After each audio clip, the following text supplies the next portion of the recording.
favorite aspects of being a college admissions counselor are celebrating students' accomplishments and seeing them grow once they come to campus. I love it when students come to me and say things such as, Mrs. Farasat, I've been selected to be a student ambassador. Or I won first place in the undergraduate research competition. I designed a bamboo wheelchair and I'm traveling to Lusaka to deliver it to children who don't have access to wheelchairs. There are so many success stories. But for every success story, I have 100 stories of what could have been. Some may respond, well, college isn't for everyone. But I believe it's our responsibility to advocate for every child to have the choice to attend college. There is no reason why underserved students cannot obtain college admission to specialized programs and scholarships just like their privileged peers. It's up to us to empower them with the information they need.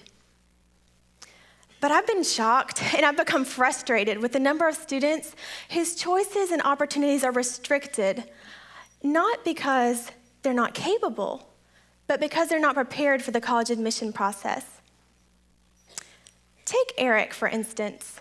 The end of his junior year, a doctor came and talked with his class. And that day, he decided he wanted to be the first in his family to go to college and that he wanted to become a doctor.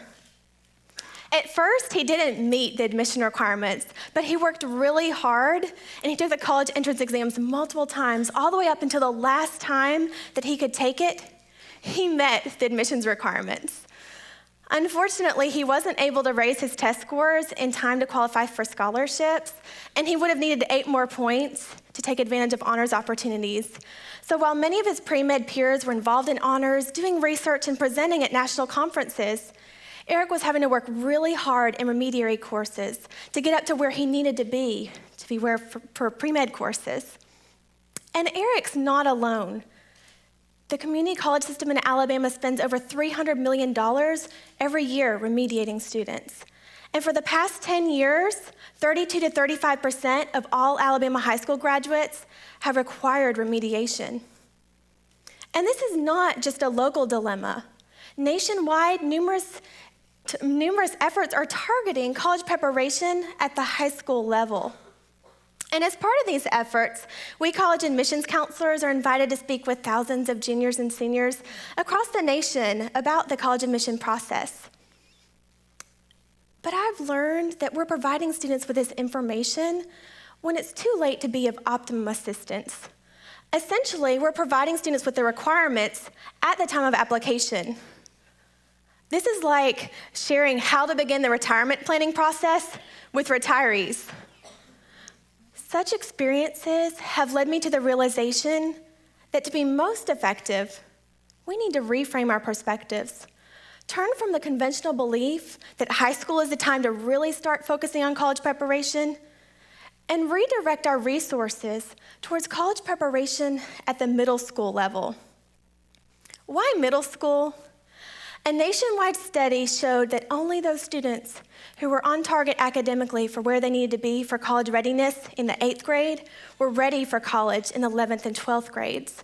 And most importantly, students' academic standing by the 8th grade had a far greater impact on their college and career readiness than any academic achievements or interventions performed at the high school level. These results show that contrary to the current social norm, college preparation at the middle school level is not a luxury, it's a necessity. Why then are higher ed institutions so hesitant to engage middle school students? And why aren't more middle schools expecting more interaction with colleges? Some may worry, well, won't all this focus on college preparation at the middle school level distract students from their core requirements of science, reading, and math? But actually, higher ed institutions can help motivate academic achievement. A recent study showed an 8-fold increase in academic achievement when students envision an adult identity tied to higher education. Some of us feel like we were born with a college-going identity. For as long as I can remember, I knew I was going to college. But for many, college is a question.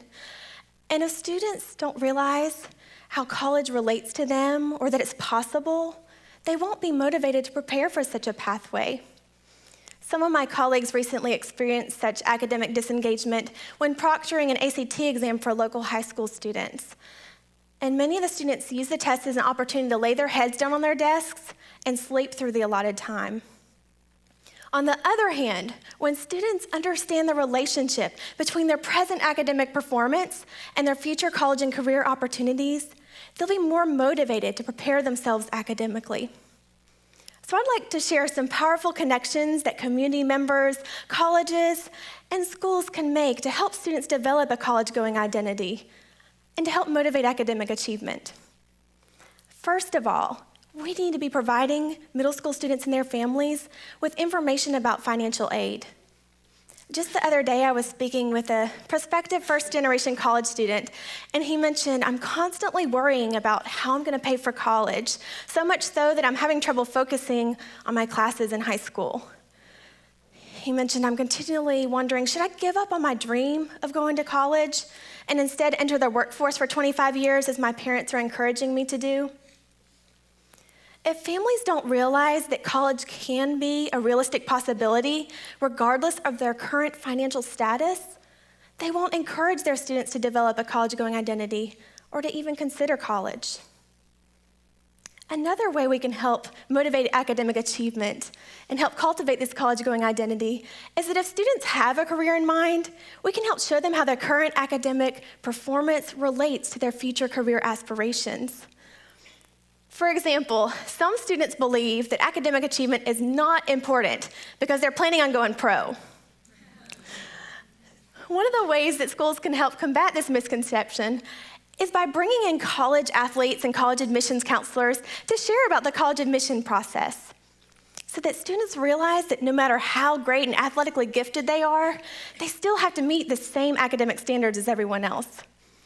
And for those students that are planning on being in the lucky less than 1% to be drafted and go pro right out of high school, emphasizing the importance of being financially savvy and of having strong communication skills can help them see how higher education can help support their athletic aspirations. And if students don't yet have a career in mind, we can provide them with opportunities to explore how their talents, interests, passions, and skills relate to college majors and careers. Extensive research has shown that students who are self-aware and who work with mentors to develop their talents, passions, and skills are more socially competent, they have higher grades, and a stronger sense of purpose, all of which positively impact the college preparation process.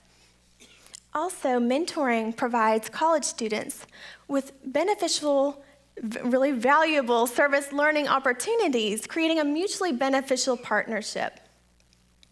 We can also motivate this college-going identity by creating opportunities for students to come and experience colleges, make personal connections with colleges. For many students, their academic support network does not expand beyond the walls of their own schools. So I'd like to challenge higher ed institutions to expand this network by bringing campus to the middle school students and by bringing the middle school students to campus for interactive tours and workshops, summer camps, and shadowing college students. And I'd also love to challenge you community members to take time to share your college experiences and careers with students. By collaborating to create these connections between middle schools and higher ed institutions, we can create a powerful ripple effect in which students are more aware of how their current academic achievement impacts their future college and career opportunities, so they're more motivated to apply themselves academically. And when their academic performance increases, test scores increase. And when test scores increase, they're more eligible for scholarships. And when students are more financially and academically prepared for college, they're less prone to drop out or to face academic suspension. So both retention and graduation rates can increase. Also, when students are more prepared for college, colleges can focus more on professional skills development and application rather than remediation. So both individual and institutional productivity can increase.